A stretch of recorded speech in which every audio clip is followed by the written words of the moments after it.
Hola, buenos días. Se está hablando mucho de la vivienda pública en estos momentos y de toda la vida mucha gente cree que es la solución, pero aquí vamos a ver que no solo no es la solución, sino que además agrava el problema. La vivienda pública genera muchos problemas. Uno, del que se habla muy poco, es el tema de la autoestima.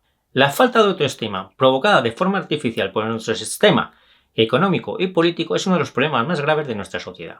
Todo el mundo tiene que ser capaz de comprarse una casa con su trabajo sin que le ayuden, entre comillas, los políticos de ninguna forma.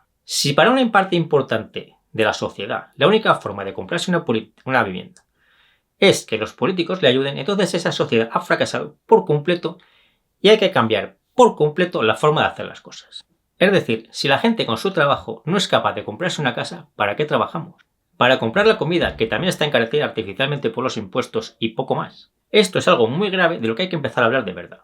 El sistema político y económico actual hunde de forma artificial la autoestima de la gente y la vivienda pública es un ejemplo muy claro de esto. Además, la vivienda pública también está encarecida artificialmente. Las viviendas públicas son muy caras. Esta noticia que habéis aquí es de hace unas semanas. Los promotores de vivienda pública están pidiendo subidas del precio de la vivienda pública de un 30% para construir más viviendas públicas. Pensad una cosa, si los políticos pudieran resolver el problema de la vivienda construyendo viviendas con dinero público, entonces los políticos se tendrían que encargar también de que la gente comiese, se vistiese, tuviese un coche, etc. Y es evidente el desastre que supondría todo eso.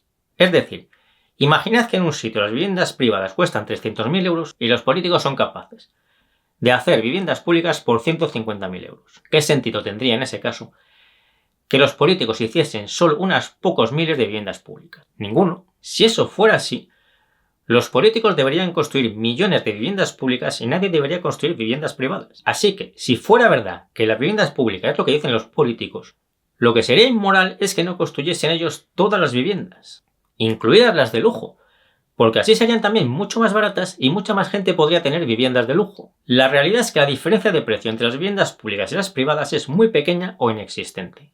¿Cuál es entonces la función principal de la vivienda pública para los políticos? En cualquier actividad pública siempre está presente la posibilidad de la corrupción, como es evidente. Y todos sabemos que la vivienda es uno de los principales focos de corrupción desde hace décadas. Pero además de eso, y aún más importante porque genera muchas más posibilidades de corrupción, es que genera adicción a los políticos. En algunos vídeos, como este que os dejo por aquí, os he explicado que uno de los principales problemas de nuestra sociedad es la adicción a la información que generan los medios de comunicación de todo tipo. La adicción a los políticos es algo muy parecido. También es algo muy habitual y de lo que se habla muy poco. ¿Qué es la adicción a los políticos? La adicción a los políticos es pensar, no puedo tener una vivienda si no me la hacen los políticos. No puedo tener hijos si los políticos no me dan ayudas. No puedo dejar de trabajar si los políticos no mal gestionan una estafa piramidal, etc. Esto es la adicción a los políticos y es uno de los principales problemas del mundo actual. Por todo esto, lo que hace la vivienda pública es agravar el problema de la vivienda en muchos otros. Y la solución es liberalizar el suelo, como ya sabéis. Además de reducir mucho el gasto público para poder reducir los impuestos a la vivienda y a todo lo demás. Os pongo un ejemplo real.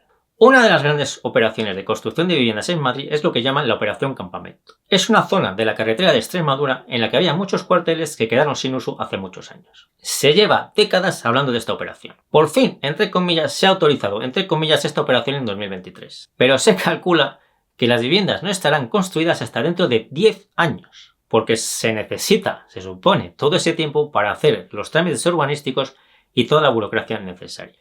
Es más que evidente que esto es reírse de la gente. Porque se lleva décadas hablando de la Operación Campamento y parece que aún quedan otros 10 años para que se construyan las casas de verdad. En este vídeo que os dejo por aquí explico qué es la liberalización del suelo y por qué es una de las cosas más urgentes que hay que hacer ahora. En resumen, la vivienda pública es nefasta por multitud de motivos. Lo que hay que hacer es no construir más viviendas públicas y liberalizar el suelo. Si me ayudáis compartiendo este vídeo, dándole al me gusta y todo lo demás, os lo agradezco mucho. Yo me despido ya hasta el próximo vídeo y nos seguimos viendo en el foro de invertirenbolsa.info, TikTok, Instagram y Facebook.